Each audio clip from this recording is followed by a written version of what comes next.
Salam alaikum, Matalid, Azul et bonjour. Alors, je voulais faire cette vidéo pour parler. Alors, je voulais la faire en fait depuis un bon moment, avant qu'il commence à y avoir quelques articles parlant de l'immunité collective en Algérie, quoi, par rapport au Covid. Je voulais la faire avant parce que j'avais pensé vers, je sais plus, c'était début mars, comme ça, je me disais, mais quand même, j'observais les cas quotidiens, tout ça, et je voyais que finalement, même Hirak qui reprend, quoi, il faut Hirak, mais enfin bon, les marches qui reprennent, plus les mesures de déconfinement, etc., que les gens pouvaient aller à la mosquée, tout ça, enfin l'étau s'était desserré. J'avais attendu un peu parce qu'il fallait attendre, je suis pas scientifique, hein, mais il fallait attendre quand même les effets de tout ça, et je voyais que les cas n'augmentaient pas. En tout cas, pas énormément, quoi. Donc je me disais, mais finalement, l'Algérie a-t-elle atteint l'immunité collective? Vous savez, l'immunité collective, c'est quand il y a suffisamment de gens qui l'ont attrapé et qui deviennent asymptomatiques, c'est-à-dire qui ni ils développent des cas graves, ni ils le transmettent aux autres. Donc c'est ça, l'immunité collective qui permet d'avoir quelques cas graves, bien sûr, mais qui sont traitables à l'hôpital, etc., comme la grippe, comme plein d'autres maladies plus ou moins classiques. Donc je me disais, mais est-ce qu'on aurait atteint l'immunité collective? Et quelques jours après mes réflexions, je m'étais dit, je vais faire une vidéo dessus, et puis hop, il y a eu des articles qui en parlaient. Donc voilà. Donc j'en parle maintenant. Alors pour ça, ce qu'il faut dire, c'est que évidemment, bon là je suis en France encore, j'espère pas jusqu'à juin, pas plus. Ce qu'il faut dire, c'est que c'est quand même un formidable succès de santé publique qui a été atteint en Algérie. Et on se garde bien ici en France d'en parler et tout ça, bien sûr. Hein. Ils vantent toujours Israël avec tous ces vaccins qu'elle a fait à sa population, ou le Maroc avec ses grands succès, etc. Mais bien sûr, ils ne parleront jamais du cas algérien. Moi, je voulais en parler, bien sûr. Donc, c'est un succès, en fait, et qui a été payé vraiment très cher, puisque pour ça, il a fallu une mesure archi radicale qui a été cette fameuse fermeture des frontières qu'on a depuis des longs mois. Voilà, tout le monde est dégoûté, mais bon, si c'est à ce prix-là que mes compatriotes algériens sur place ont la liberté de circuler et de vivre, franchement, je suis prêt à être encore bloqué. Je trouverai un moyen de rentrer de toute façon. Mais c'est cette mesure archi radicale, archi critiquée, en fait, ça a été l'une des meilleures mesures que l'État algérien a pris. À mon avis, c'est une mesure de santé, bien sûr, et c'est aussi parce que, enfin, il y a une histoire de guerre bactériologique sous-jacente à tout ça. C'est pas qu'une pandémie simple. Tout est bizarre dans ce truc-là. De toute façon, je vais pas faire le complotiste, mais bon. C'est pas un truc naturel, apparemment rien n'a été prouvé là-dessus, ça peut être un truc fait par l'homme, comment il a échappé d'un labo, etc., etc. Là, on n'en saura rien. Quel est le but final de tout ça? On n'en saura rien spécialement, on le constatera dans des années, mais quoi qu'il en soit, c'est là. Alors, hein. Donc l'Algérie, je pense qu'ils ont compris très vite tout ça, toute cette opération, et qu'ils ont voulu s'en protéger. Et que là, ils attendent que les pays les plus touchés, alors bizarrement bien sûr c'est les pays les plus développés qui sont touchés, c'est bizarre, c'est eux qui gèrent le moins bien cette épidémie, cette pandémie. Ils laissent leurs frontières ouvertes pendant des années, pendant des mois et des mois, le virus circule, etc.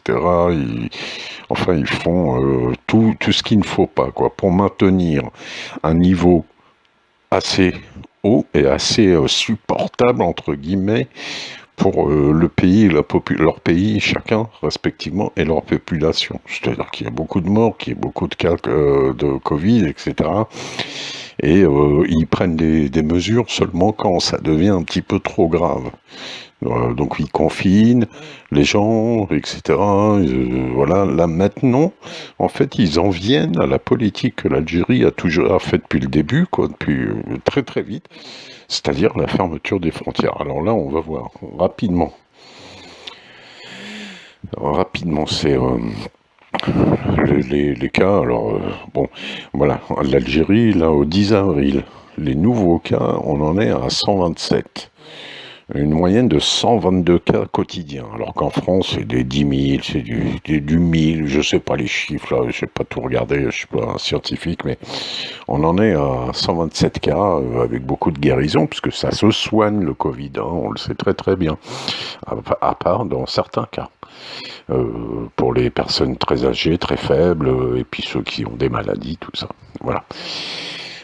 Sachant qu'il n'y a pas eu de vaccination encore en Algérie, donc c'est encore... Alors, il y a plusieurs cas. On est dans un pays chaud, à partir de là, mars, avril, ça commence, la chaleur. Ce virus n'aime pas trop la chaleur, comme tous les virus, type grippe et compagnie. Et plus on a une population qui est très jeune. Hein, l'Algérie est un pays jeune, donc ça peut expliquer notamment ces choses-là, hein, que les gens arrivent à être immunisés, puisque c'est plus les personnes âgées qui sont très malades. Alors, on va juste comparer 2 secondes. Évidemment, vous avez les voisins morocos. Regardez le titre, Covid-19, l'immunité collective, dernière entourloupe du régime algérien. Toujours pareil, leur truc. Parce qu'ils sont jaloux, parce que... Quoi, jaloux? C'est pas jaloux, mais enfin, médisants en permanence. Moi, je leur souhaite toute la bonne santé pour leur population, il n'y a pas de problème.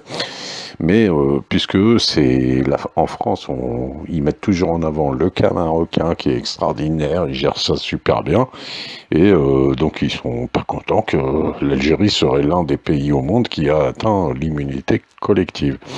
Et là, dans le 360, le journal de propagande totale, alors il dit, depuis quelques jours, médecins et médias algériens ne parlent que de l'immunité collective qui serait atteinte dans l'un des pays où la gestion du Covid a été la pire du monde.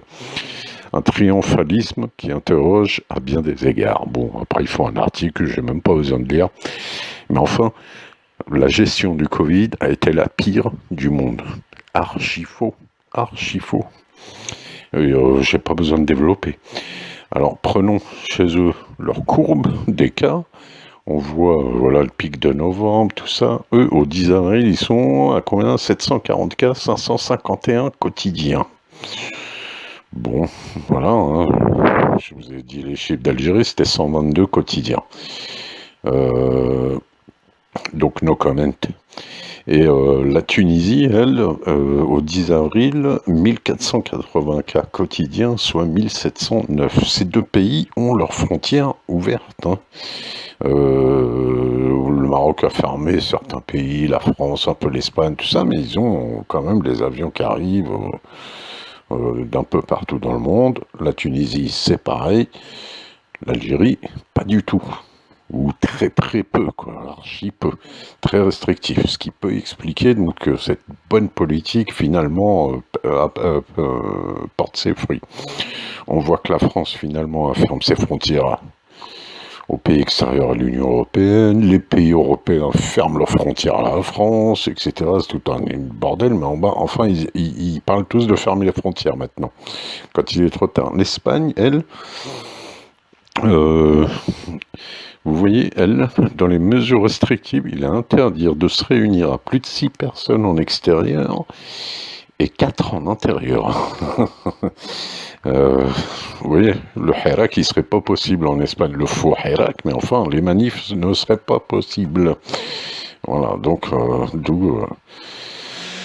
Et l'Algérie, donc, dans ces dernières 24 heures, je vous reconfirme, donc 127 cas recensés, 3000 morts depuis le début de la pandémie, 0 doses ont été administrées au niveau vaccin pour le moment. Voilà, donc bon, bah, c'était juste pour parler de ça, comme ça, dire que oui, c'est un succès, bien sûr. Après, bah, ça veut pas dire qu'il faut du relâchement total, sûrement. Maintenant, il faut vacciner peut-être les plus fragiles, voilà, garder certaines à l'œil tous ces pays européens et développés qui sont archi contaminés et contaminants. Voilà, surveiller tout ça, mais on est dans la bonne voie et c'est une bonne chose. C'est une bonne chose. Alhamdoulilah. Bon, ben, que dire de plus? Eh ben, Allah yjib shfa au monde entier. Ayam aslama. Oui, et puis bien sûr, le but de cette vidéo, c'était de parler d'atteindre. Alors, on a atteint, Inch'Allah, l'immunité collective niveau santé. Inch'Allah, qu'on atteint l'immunité collective politique. Je pense que la grande majorité, totale majorité, a pris conscience donc de tous ces complots contre l'État. Hein. L'État, c'est nous tous, c'est pas le système. Voilà, et Inch'Allah que ça va se traduire par de l'action des citoyens, du peuple, parce qu'on a vraiment du boulot sur la planche. On n'est pas sorti de l'auberge, comme dit l'autre. Corruption, mauvaise organisation, entrave au développement, etc. C'est la totale, quoi. Mais on le sait. Faudra pas être surpris des scandales qui vont arriver, puisqu'il va y en avoir, et tant mieux si ça peut, si ça peut faire qu'on améliore les choses. De toute façon, notre problème en Algérie, c'est que on n'est pas encore une société. On est un peuple, mais on ne vit pas vraiment en société, c'est-à-dire que chacun participe au bien commun. Voilà notre gros problème. On est trop chacun pour soi là-dessus. Allez, cette fois-ci j'arrête. Maslama.